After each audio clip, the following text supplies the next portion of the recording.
वाशिम जिल्ह्यातील अडोळी गावात शेतकऱ्यांच्या आक्रोशाने आता आभाळ फाटायचंच बाकी आहे। कर्जाचा डोंगर सतत वाढत असताना सरसकट पीक कर्जमाफीसाठी संतप्त झालेल्या शेतकऱ्यांनी थेट आपली शेती आणि गाव विक्रीसाठी काढल्याचा धक्कादायक प्रकार समोर आलाय। नापिकी कर्जबाजारीपणा आणि प्रशासनाच्या दुर्लक्षामुळे शेतकरी आता हताश झालेत। पाहूयात।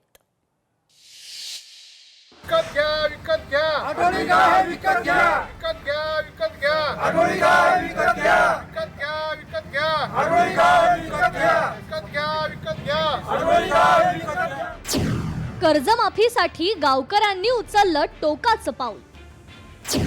शेतकऱ्यांनी थेट अडोळी गाव विकायला काढलं।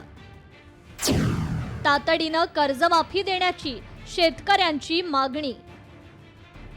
हे आहे वाशिम जिल्ह्यातील अडोळी गाव।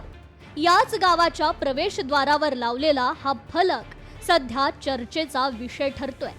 मुख्यमंत्री साहेब, शेत जमिनींसह आमचं अडोळी गाव विकत घ्या, अन्यथा आमच्या मागण्या तत्काळ मान्य करा, नाहीतर आम्हाला सामूहिक इच्छामरणाची परवानगी द्या, असा थेट इशारा अडोळी गावातील शेतकऱ्यांनी सरकारला दिलाय।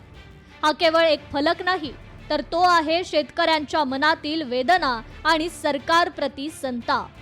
सततची नापिकी, वाढत असलेलं कर्ज आणि शेतीमालाला न मिळणारा योग्य भाव यामुळे अडोळीतील शेतकरी आर्थिक संकटात सापडले।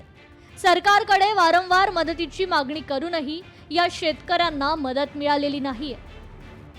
माननीय देवेंद्र फडणवीस साहेब यांनी जी घोषणा केली होती अधिवेशनात की 2 लाखापर्यंत सरसकट कर्जमाफी होईल, पण अद्याप कर्जमाफी झाली नाही। सरकारकडे पैसा नसेल तर आमचं गाव विकत घ्या, या अनुषंगाने आम्ही सर्व शेतकरी, गावातले सर्व शेतकरी आम्ही आजपासून ठिय्या आंदोलन चालू केलेले आहे। सरकारने जी घोषणा केली, हे घोषणा काय आम्हाला मान्य नाही। या सरकारचा आम्ही निषेध करत आहे।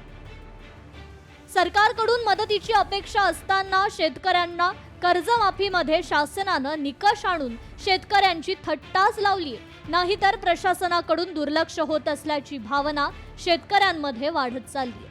शेतकऱ्यांची मुख्य मागणी सरसकट पीक कर्जमाफी आणि शेतीसाठी तातडीची आर्थिक मदत, हमी भाव आणि नुकसान भरपाई देण्याची आहे। वाशिम जिल्ह्यातील मौजे अडोळी गाव समस्त शेतकऱ्यांनी हे मौजे अडोळी गाव विक्री काढ दिलं आहे।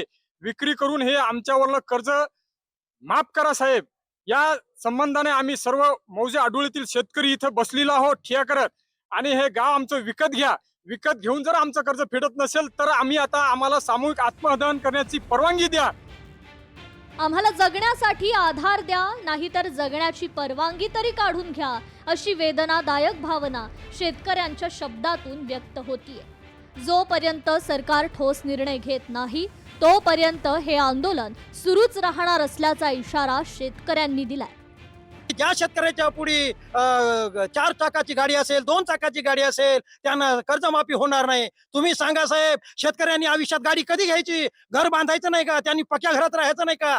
अहो, जे काही मोठमोठे काही उद्योगपती आहेत त्यांना तुम्ही कर्ज देण्याच्या वेळेस असे निकष लावता का? आम्ही या गावची मंडळी त्रस्त जातो। अहो, उत्पन्न कोणत्याच बाजूचं झाले नाही, खर्च किती वाढलेला आहे, गोरगरिबाची मरण्याची वेळ आली आहे। गाव विकून या अख्ख्या महाराष्ट्राचं कर्ज तुम्ही नील करा साहेब। तुमच्या तिजोरीत जर पैसा नसेल तर आम्हाला हताश होण्याची पाळी आली।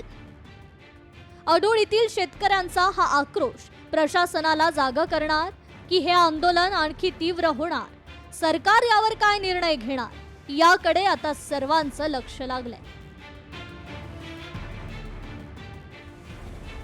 गोपाल व्यास, लोकशाही मराठी, वाशिम। लोकशाही मराठी ऐका, पहा, जागरूक रहा।